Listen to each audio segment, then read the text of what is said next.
Hello. Hello. नमस्कार। स्वागत है एक बार फिर से आप सभी का भूगोल की ऑनलाइन कक्षाओं में। उम्मीद है आप सब अच्छे से होंगे और जो पढ़ाया जा रहा है वो आपको अच्छे से समझ में भी आ रहा होगा और प्रॉपर आप इनके नोट्स भी बना रहे होंगे। तो अच्छी बात है, आप अपनी तैयारी करते रहें और जो नोट्स नहीं बना रहे हैं वो उनसे ये थोड़ा सा ध्यान रखिए, नोट्स बना लें। क्योंकि ये जो डिजिटल फॉर्मेट में आपके पास ये जानकारियाँ आ रही हैं, ये आपकी याददाश्त के लिए हालांकि हो सकता है सहायक हो, लेकिन जो नोट्स हैं उनकी पूर्ति ये कभी नहीं कर पाएगी जो आप हाथ से लिखोगे। बाई चांस इसमें से अगर कोई एक वीडियो भी आपके मिसप्लेस हो जाता है तो उसका क्या मतलब रहेगा फिर। दूसरी चीज़ ये कि जब आप तैयारी करोगे, पढ़ोगे वापस, तो आप सारे वीडियोस को तो नहीं देख सकते, इतना समय आपके पास नहीं रहेगा। तो नोट्स तो आपको अवश्य ही बनाने हैं। जो बना रहे हैं उनके लिए बहुत अच्छी बात है उनको, और जो नहीं बना रहे हैं उनके लिए है कि आप केवल वीडियो देख के छोड़ रहे हैं तो वो आपके लिए ज़्यादा फ़ायदेमंद नहीं होगा। क्योंकि एक बार सुन लोगे और आपको हमेशा के लिए याद रह जाएगा एग्ज़ाम तक ये। ऐसे प्रतिभाशाली आप हो मुझे मालूम है, लेकिन फिर भी ये अगर आप लिख लो नोट्स के रूप में तो ज़्यादा बेटर रहेगा। तो चलिए अपन शुरू करते हैं। कल अपन बात कर रहे थे अपने भौगोलिक विचारकों के अंतर्गत जो शास्त्रीय भूगोल है उसमें यूनानी भूगोलवेत्ताओं के योगदान की, और अपन इसमें हेकेटियस के बारे में बात कर रहे थे कि इन्होंने भूगोल के संदर्भ में क्या क्या किया है। तो अपन ने जहाँ टॉपिक छोड़ा था वहाँ अपन ने बात कर ली थी कि इन्होंने एक पुस्तक लिखी थी जेस पेरियोड्स नाम से, जो 2 खंडों में प्रकाशित हुई थी। और प्रथम खंड में तो इन्होंने यूरोप के बारे में जानकारी दी थी, और जो दूसरा खंड था उसमें इन्होंने एशिया और अफ्रीका महाद्वीप के बारे में जानकारियाँ दी थी। तो इसी कड़ी में चलिए आगे शुरू करते हैं जहाँ कल छोड़ा था।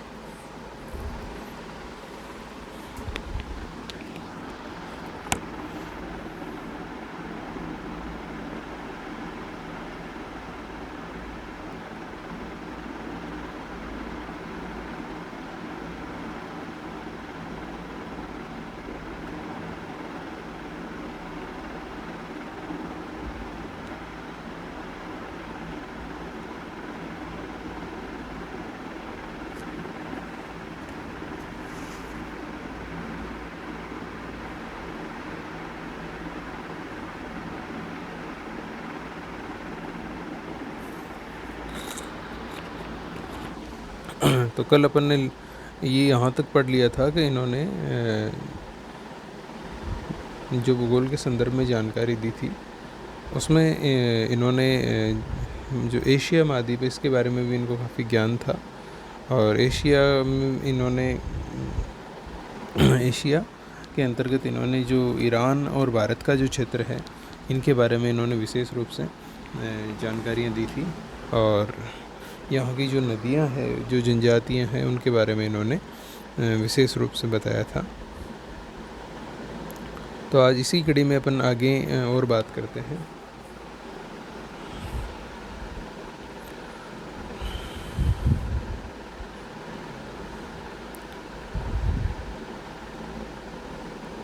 तो आप आगे पैराग्राफ चेंज करके लिखिए।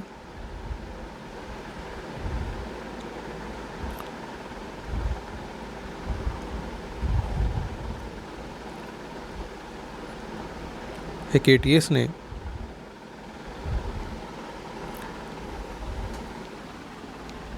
इस पुस्तक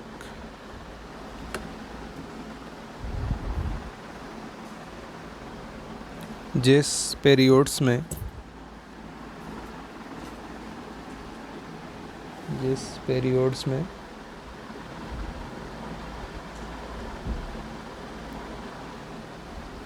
भूगोल का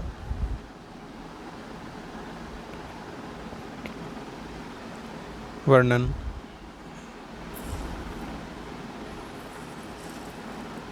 क्रमबद्ध ढंग से किया है।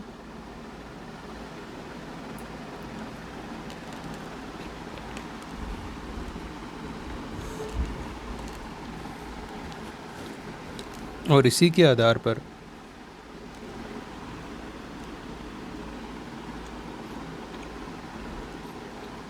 इनको भूगोल का पिता कहा जाता है।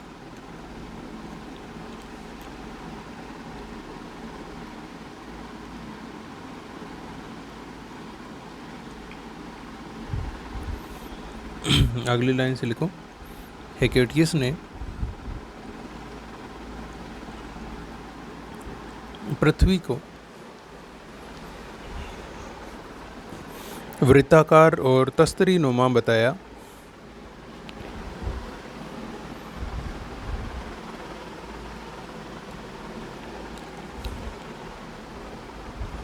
तस्तरी नुमा बताया और यूनान को इसके मध्य में स्थित माना।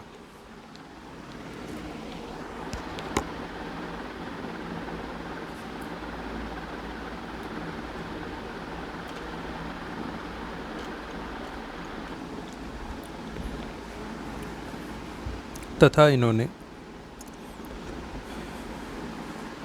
पृथ्वी को दो भागों में विभाजित किया, जिसमें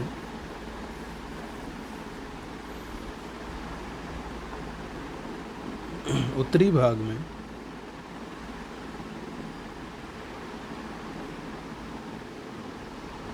भाग में यूरोप को बताया,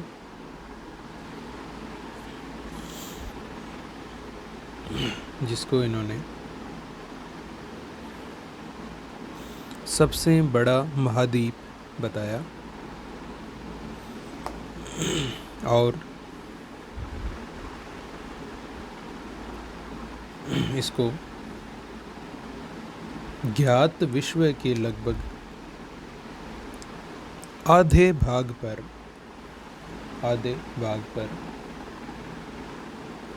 फैला हुआ माना।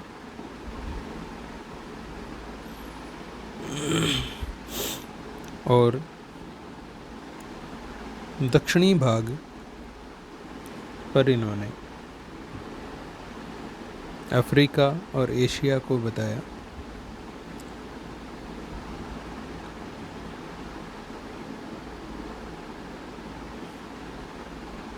इनके द्वारा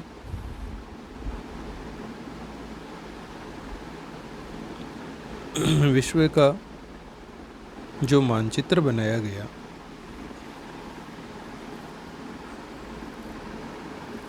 वह अनेक्सिमेंडर के मानचित्र पर ही आधारित था। अनेक्सिमेंडर के मानचित्र पर ही आधारित था।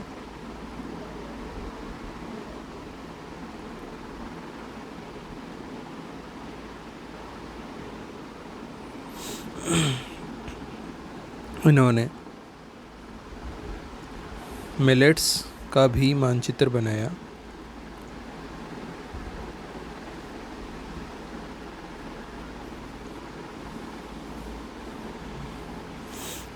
इसके अलावा हेकेटियस ने अपने ग्रंथों में विश्व का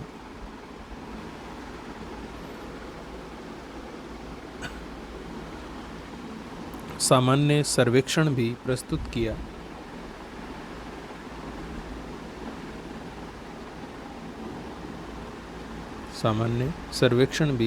किया। और इसमें इन्होंने भूमध्य सागर,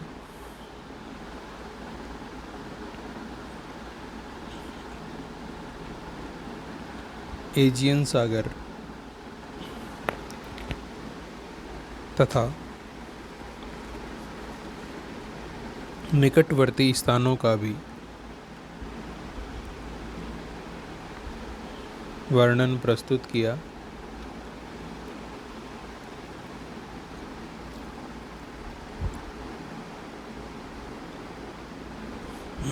हेकेटियस के द्वारा किए गए इस कार्य को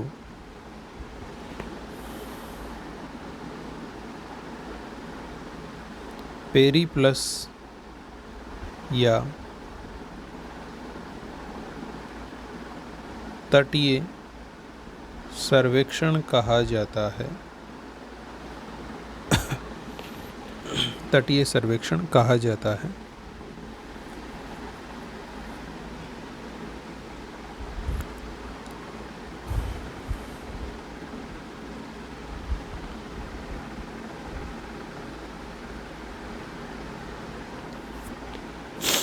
आगे लिखिए। हेकेटियस को काकेसस पर्वत और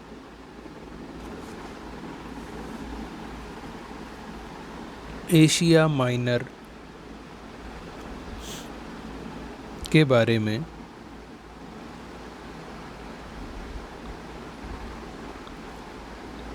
इनकी सही स्थिति का ज्ञान था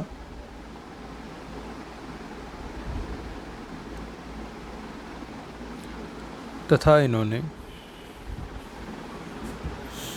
मिस्र और जिब्राल्टर जल संधि के बारे में भी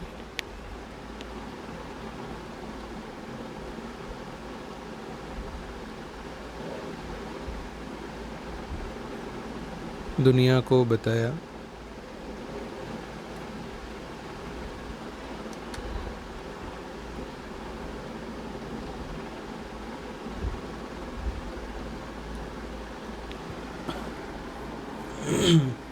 के बारे में भी दुनिया को बताया, लेकिन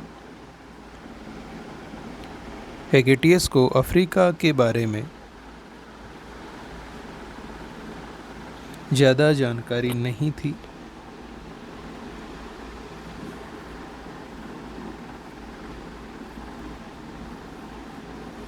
इनको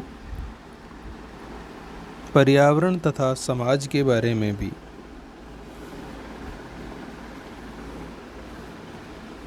अच्छा ज्ञान था।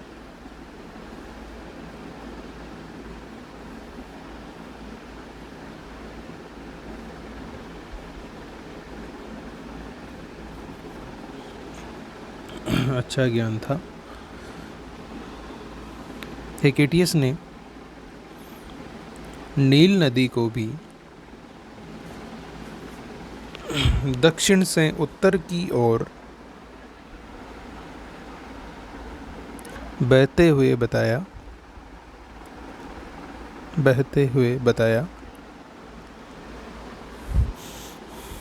लेकिन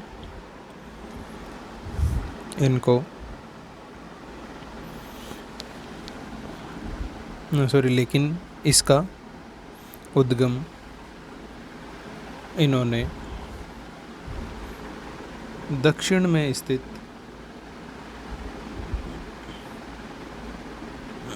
हिंद महासागर से माना। ठीक है, तो ये इनका योगदान है जो भूगोल में रहा, और इसकी बात अपन ने कर ली। अब इन्होंने जो विश्व का मानचित्र बनाया था उसकी अपन बात कर लेते हैं। तो मैं यहाँ ड्रॉ करूँगा और आप जैसे पहले बनाया था वैसे ही इसको बना लीजिए।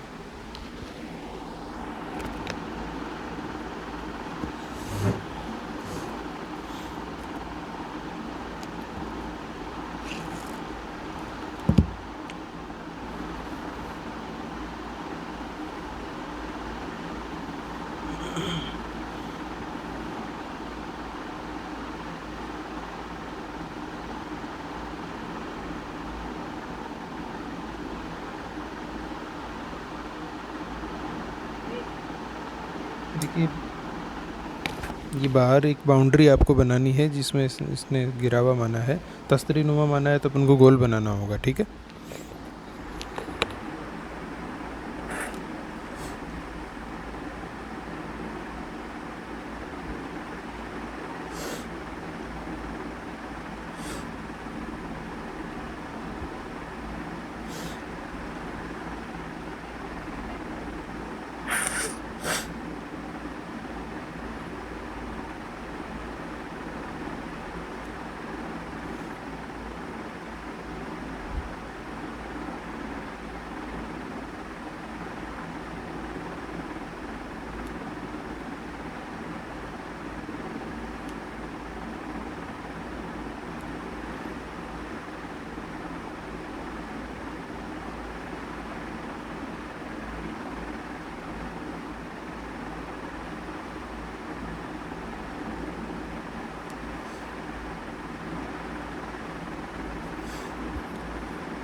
बना लो, इसको कंप्लीट करो।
हो गया? तो आगे चलते हैं।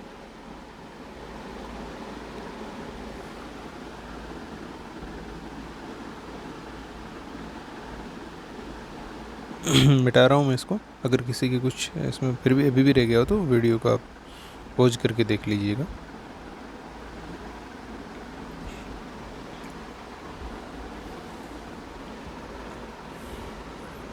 तो हेकेटियस के बारे में अपन ने बात कर ली। अब अपन आगे बात करने जा रहे हैं अगले विद्वान की, और अगला विद्वान है अब अपने हेरोडोटस।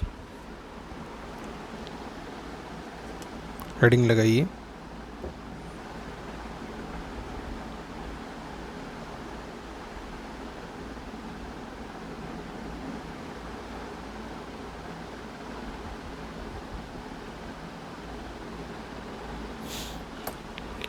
अब अपन इनकी बात करेंगे। तो हेडिंग तो आप लगा दीजिए। समय अब अपना वैसे समापन की ओर है, तो इनके बारे में अपन सामान्य बात कर लेते हैं। देखिए, हेरोडोटस का जो जन्म है वो ईसा पूर्व 484 में हुआ था, और इनका ये जो इनका जन्म है वो एशिया माइनर के दक्षिण पश्चिम में स्थित एक नगर था हेलिकार्नेसस, यहाँ पर हुआ। और इस नगर की स्थिति है वो मिलेट्स के निकट ही है।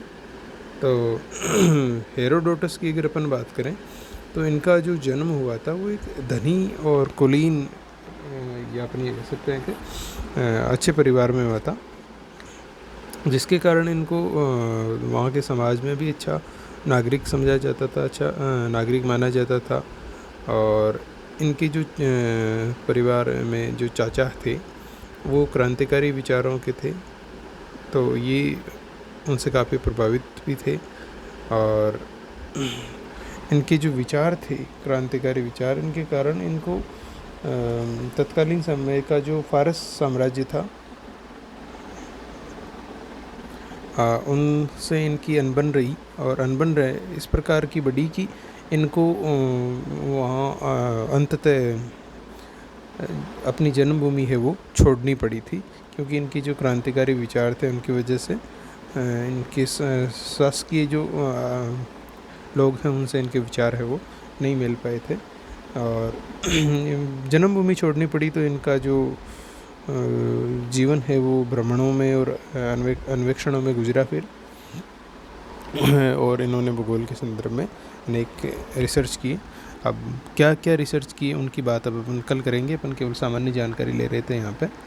तो आज के लिए इतना ही, कल फिर मिलते हैं आगे के टॉपिक के साथ। धन्यवाद आप सभी का। पढ़ते रहें, और किसी प्रकार की दिक्कत हो तो आप पूछ सकते हो।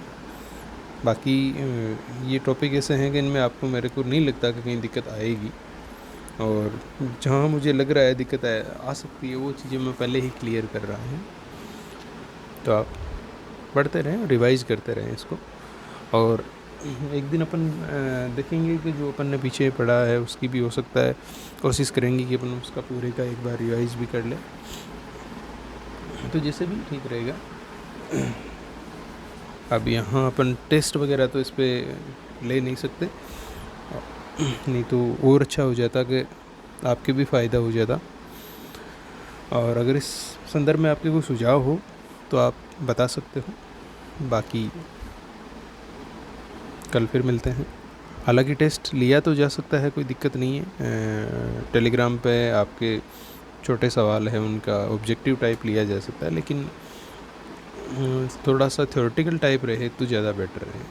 देखते हैं क्या होता है। आपके कोई सुझाव हो तो आप बताइएगा। बाकी कल फिर मिलते हैं। धन्यवाद।